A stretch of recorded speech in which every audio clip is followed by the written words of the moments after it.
दोस्तों welcome to my YouTube channel एम आपका।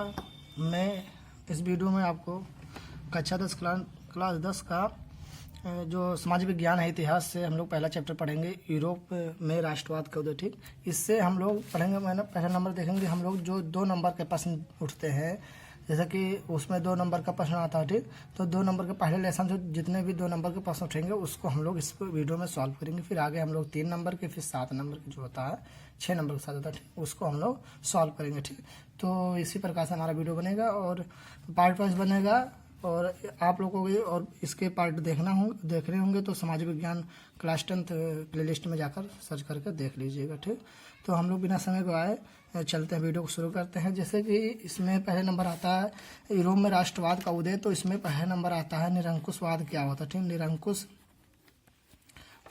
ये डिफिनेशन बहुत बार पूछ चुका है 2 नंबर के प्रश्न में। तो निरंकुशवाद ये एक ऐसी शासन व्यवस्था, ठीक, ये क्या है, एक ऐसी शासन व्यवस्था है जहाँ पर देखिए ये कोई देश, ठीक, ये एक ऐसी शासन व्यवस्था है जहाँ पर किसी एक की शासन हो, ठीक, किसी एक का अंकुश होता है, किसी एक का अधिकार होता है। यहाँ पर जो शासन व्यवस्था होता है या तो केंद्रीकृत होता है या सैन्य बल पर आधारित होता है। क्या होता है, या तो केंद्रीकृत होता है या सैन्य बल पर आधारित होता है। क्या होता है, सैन्य बल पर आधारित होता है। ठीक, यही निरंकुशवाद कहलाता है। ठीक, यानी कि कोई एक एरिया रहता है, ठीक, कोई एक एरिया रहता है, ठीक, कोई भी एक एरिया रहता है, उस एरिया में किसी एक का अधिकार रहे तो वही क्या कहलाता है कि निरंकुशवाद। वो अपने मनमानी ढंग से क्या करे, शासन करे और किसी भी मतलब कोई और उस पर क्या कर सके, हस्तक्षेप ना कर सके। उसके शासन व्यवस्था में कोई और हस्तक्षेप ना कर सके। ठीक, तो वो क्या करेगा, निरंकुश, यानी कि वो अपने मन का मालिक होगा, उसी के वजह से शासन चलेगा। ठीक, बस ये। और जो शासन व्यवस्था रहेगा या तो केंद्रीकृत रहेगा या सैन्य बल रहेगा। तो ये पॉइंट याद कर लीजिए, निरंकुशवाद किसे कहते हैं। ठीक, अच्छा, दूसरा प्रश्न आता है कल्पनादर्श। ठीक, कल्पनादर्श क्या होता है।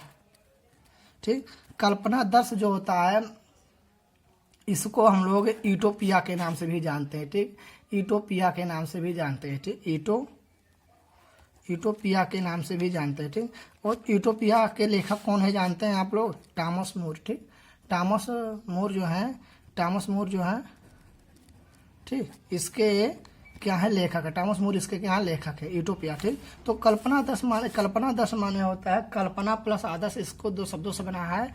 ये जो है कल्पना प्लस आदर्श से बना है, कल्पना प्लस आदर्श से बना है। ठीक, कल्पना का मतलब होता है सोचना, विचार करना, और आदर्श माने शब्द। ठीक, तो मतलब इसमें कल्पना दर्श में ऐसे या यूटोपिया में टॉमस मोर ने जो लिखा है, इसमें ऐसी समाज का मतलब कोई ऐसा समाज का संभावना की जाती है, संभावना की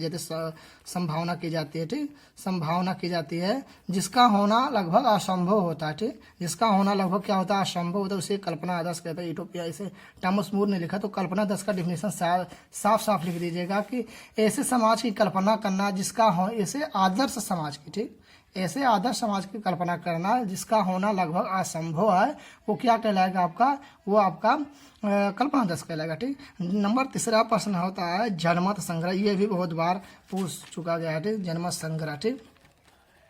ठीक, तो जनमत संग्रह माने क्या होता है, जनमत माने होता है, जन माने होता है लोग, मत माने होता है जो मत होना, जो हाँ या ना में जो प्रस्ताव होता है। ठीक, तो कोई निश्चित एरिया में उपस्थित जितने भी लोग हैं, प्रेजेंट टाइम में जितने भी वयस्क मताधिकार जिस प्रकार से लोग होंगे, या वहाँ पर जैसे 18 वर्ष से, जैसे हमारे यहाँ का वयस्क लोगों का मताधिकार प्राप्त है। ठीक, 18 वर्ष पूरा। ठीक, तो सब वहाँ के ऊपर डिपेंड करता है। तो किसी एरिया में उपस्थित लोगों द्वारा किसी प्रस्ताव को स्वीकार अस्वीकार, ठीक, ये एक प्रत्यक्ष मतदान होता है। ठीक, मतदान का प्रक्रिया, ये क्या है, मतदान का प्रक्रिया है जो किसी क्षेत्र में उपस्थित लोगों के द्वारा किसी प्रस्ताव को स्वीकार या अस्वीकार करने के लिए कहा जाता है। ठीक, उसी को जनमत संग्रह कहा जाता है। ठीक, हम लोग जब इटली का एकीकरण पढ़ेंगे तो उसमें जनमत संग्रह से 5 प्रक्रिया में हुए थे, तो उसमें 2 प्रक्रिया में यही हुआ था, जनमत संग्रह से उसको इटली में एकीकरण किया गया था। ठीक, तो ये जनमत संग्रह क्या होता है, किसी एरिया में उपस्थित लोगों द्वारा क्या करना, किसी प्रस्ताव को स्वीकार या अस्वीकार करने के लिए कहा जाए, वही जनमत संग्रह कहलाता है। ठीक, अब बात करेंगे हम लोग रूढ़िवाद। ठीक, ये भी प्रश्न बहुत बार पूछा गया है, रूढ़िवाद क्या है। ठीक, तो रूढ़िवाद का डिफिनेशन सीधा और सिंपल है। ठीक, ये क्या है, ये ऐसी राजनीतिक दर्शन, क्या होता है, ऐसी राजनीतिक दर्शन, यह राजनीतिक दर्शन है। ठीक, राजनीतिक दर्शन है जो किसी परंपरा, संस्था या रिवाजों पर आधारित हो। ठीक, मतलब ऐसे राजनीतिक दर्शन जो किस पर डिपेंड हो, परंपराओं पर डिपेंड हो, परंपराओं पर डिपेंड हो, या संस्थाओं पर, जो स्थापित संस्थाओं पर डिपेंड हो, या जो रिवाज है वहाँ के पुराने रिवाज है वो सब पे, इन सभी पर डिपेंड हो। ठीक, इस सभी पर आधारित, तो उसी को हम रूढ़वाद कहते हैं। और रूढ़वाद का एक बहुत ही संकल्प है, एक यह है कि ये तीव्र परिवर्तन नहीं चाहते। ठीक, ये तीव्र परिवर्तन नहीं चाहते हैं, ये धीमी परिवर्तन पर बल देते हैं। ये तीव्र परिवर्तन के बजाय धीमी परिवर्तन पर बल देते हैं। ठीक, अब आपका आता है विचारधारा क्या होता है। ठीक, ये भी बहुत बार पूछा जा चुका है, 2 नंबर के सारे प्रश्न ठीक आपके आते हैं। विचारधारा ठीक क्या है। ठीक, तो क्या होता है विचारधारा। विचारधारा मतलब विचारधारा माने का होता है विचारों का समूह। ठीक, किस प्रकार, सामाजिक हो गया। ठीक, विचारों का समूह। ठीक, विचारों का ही समूह क्या कहलाएगा, विचारों का समूह क्या कहलाएगा, समूह क्या कहलाएगा, विचारधारा कहलाएगा। तो ये कोई जरूरी नहीं किसी पर कोई भी सामाजिक हो गया, राजनीतिक, यानी कि ऐसे मतलब सामाजिक या एक विशेष प्रकार के सामाजिक एवं राजनीतिक दृष्टियों को दर्शाने वाले विचारों का समूह। ठीक, एक विशेष कोई भी विचार, एक विशेष प्रकार के, ठीक, कोई भी हो गया एक विशेष प्रकार के क्या हो गया, विशेष प्रकार का राजनीतिक हो गया या सामाजिक हो गया। ठीक, राजनीतिक सामाजिक कोई भी हो गया। ठीक, उसके विचारों को दर्शाने वाले विचारधारा को समूह, दृष्टियों को दर्शाने वाले विचारों के समूह को हम लोग क्या कहते हैं, विचारधारा कहते हैं। ठीक, तो ये भी प्रश्न पूछा गया है। ठीक, अब बात करेंगे हम लोग नारीवाद। ठीक, ये प्रश्न तो आपका आता ही जाता है, अभी हमने सॉल्व कर रहे थे तो उसमें भी इसको पूछा गया था। ठीक, तो नारीवाद क्या है। नारीवाद मतलब इसमें क्या होता है, समाज में वैसे जो पुरुष और स्त्री होता है, ठीक, तो उनके सामाजिक, आर्थिक, राजनीतिक, ठीक, महिला एवं पुरुष, ठीक, पुरुष ये दोनों है ना, इन दोनों का कंपेयर किन किन के आधार पर किया जाता है, सामाजिक, ठीक, राजनीतिक या आर्थिक। इन सभी को समानताओं को देख करके, इन सभी के समानताओं को सोच के आधार पर देख दाख करके, सामाजिक, राजनीतिक, आर्थिक, इन सभी पर विचार करके महिलाओं के उत्थान के लिए, महिलाओं के उत्थान के लिए कार्य करना, उनके शिक्षा के लिए कार्य करना, उनके अधिकारों के लिए आंदोलन करना, यही क्या कहलाएगा, नारीवाद कहलाएगा। यानी कि महिला, इन सभी का कंपेयर करके महिला और पुरुषों के बीच में कि कैसी स्थिति है, अगर स्थिति सही है तो कुछ नहीं, लेकिन अगर स्थिति सही नहीं है तो महिलाओं के उत्थान के लिए आंदोलन करना, उनको बढ़ावा देना, उनके शिक्षा को बढ़ावा देना, यही नारीवाद कहलाता है। ठीक, अब बात करेंगे निर्जातीय। ठीक, निर्जातीय, ये भी प्रश्न पूछा जाता है, निर्जातीय क्या है। ठीक, निर्जातीय क्या है, तो निर्जातीय जो है एक साझा नस्ली जनजाति, क्या एक साझा नस्ली जनजातीय या सांस्कृतिक उद्गम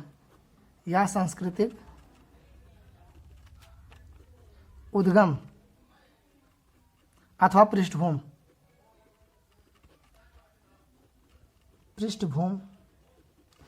ठीक, जिसे कोई भी समुदाय अपना क्या माने, पहचान मानता हो। ठीक, जो निर्जातीय व्यवस्था है, ठीक, निर्जातीय व्यवस्था जो है इसमें क्या होता है कि ये क्या है, एक साझा नस्ली जनजातीय सांस्कृतिक उद्गम अथवा पृष्ठभूमि है, जिसे कोई भी समुदाय अपना क्या मानता हो, पहचान मानता हो। कोई भी समुदाय, कोई ऐसा नहीं कि एक विशेष समुदाय, पर्टिकुलर समुदाय के लिए कहा, कोई भी समुदाय अपना पहचान मान लेता हो, उसी को हम लोग निर्जातीय कहते हैं। इनमें यानी कि एक साझा नस्ली जनजातीय सांस्कृतिक उद्गम अथवा पृष्ठभूमि, जिसे कोई भी समुदाय अपना पहचान मानता हो। ठीक, अब बात करेंगे उदारवाद। ठीक, हम लोग जैसे कि पढ़ रहे हैं कि यूरोप में राष्ट्रवाद का उदय। ठीक, तो उदारवादी व्यवस्था, जो विचारधारा का समूह, उदारवादी भावना के जो लोग थे, इन्हीं का महत्वपूर्ण योगदान है यूरोप में राष्ट्रवाद को क्या करने में, निर्माण करने में। ठीक, इन्हीं का महत्वपूर्ण योगदान है। ठीक, जैसे राष्ट्रवाद का मतलब है, ये क्या है, ये लैटिन भाषा का शब्द है। किस भाषा का शब्द है, लैटिन भाषा का शब्द है। ठीक, जिसके लैटिन भाषा के लिबर से बना है। ठीक, जिसका अर्थ होता है स्वतंत्रता। क्या होता है, स्वतंत्रता होता है। और इसे यूरोप में स्वतंत्रता के लिए तथा समान कानून व्यवस्था के लिए इसका प्रयोग किया गया था, उदारवाद का। ठीक, तो इन्हीं का मेन योगदान है। ठीक, लीवर से बना। ठीक, तो इन्हीं का मेन योगदान था यूरोप में। ठीक, मध्यम वर्गीयों ने इसे किया गया, व्यक्तियों की आज़ादी तथा कानूनी दृष्टि से समानता के लिए इसका प्रयोग किया गया था। ठीक, उदारवाद। अब बात करेंगे घोषणा पत्र क्या है। तो ठीक, घोषणा पत्र, अच्छा, घोषणा पत्र आप लोगों को कोई प्रकार का ये घोषणा पत्र, इसमें कोई चीज़ कहा जाता होगा, कोई राजा, हाँ सही वही है। ठीक, लेकिन इसका डिफिनेशन लिखना जो मेन पॉइंट है। तो घोषणा पत्र ऐसे आप लिख सकते हैं, एक प्रकार का प्रपत्र है। ठीक, एक प्रकार का परपत्र है जिसमें किसी भी प्रकार की घोषणा दी जाती हो। ठीक, एक प्रकार का क्या है, परपत्र है जिसमें किसी भी प्रकार की घोषणा दी जाती हो तथा ये घोषणा उस विषय पर संबंधित हो जिस पर से संबंधित होते। ठीक, जिस विषय से आधारित होते, जो घोषणाएं होती हैं उस विषय से संबंधित होते हैं, जिस विषय पर यह आधारित होता है, जिस पर यह लिखा होता है। ठीक, तो ये घोषणा पत्र का डिफिनेशन यही है। ठीक, एक प्रकार का प्रपत्र है इसमें किसी प्रकार की घोषणाएं दी होती है, ये घोषणाएं उस विषय से संबंधित होते हैं जिस पर यह आधारित होते हैं, ये घोषणा पत्र का यही डिफिनेशन है। ठीक, सिंपल सा। अब बात करेंगे राष्ट्रवाद।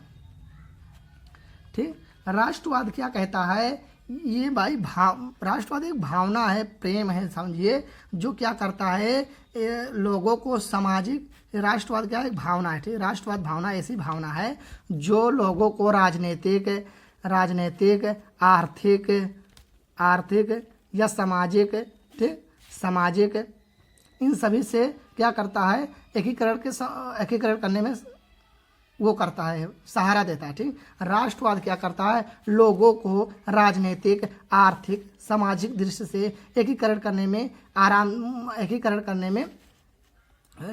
सहायता प्रदान करता है। ठीक, यही क्या कहलाता है, आपका राष्ट्रवाद कहलाता है। ठीक, अब आपका तीसरा डिफिनेशन संहिता क्या है। ठीक, तो संहिता का डिफिनेशन है, ये एक नियमावली है। ठीक, संहिता क्या है, ऐसी नियमावली जिसमें संहिता क्या है, संहिता ऐसी नियमावली जिसमें नियमों का क्या होता है, जिसमें क्या होता है, नियमों की विस्तृत सूची होता है। संहिता का डिफिनेशन आप लिखते हैं, संहिता किसे कहते हैं, तो संहिता ऐसी नियमावली जिसमें नियमों की विस्तृत सूची होता है, उसे हम संहिता कहते हैं। ठीक, मताधिकार किसे कहते हैं, अब हम लोग जानेंगे मताधिकार। ठीक, तो मताधिकार मताधिकार कोई भी विषय हो, ठीक, किसी विषय के बारे में लोगों को चुनाव करना या चुनना या शासक चुनने की प्रक्रिया जो होती है, उनको जो प्रक्रिया में जो मत प्राप्त होते हैं उसी को हम लोग मताधिकार कहते हैं। यानी कि किसी विषय का स्वीकार कराने या अस्वीकार करना या शासक को चुनने के जो लोगों को मत प्राप्त होता है उसी को हम लोग क्या कहते हैं, मताधिकार कहते हैं। ठीक, महासंघ क्या होता है, ठीक, महासंघ। ठीक, तो इसका डिफिनेशन बहुत सिंपल है, छोटे छोटे संघों से बना बड़ा संघ महासंघ कहलाता है।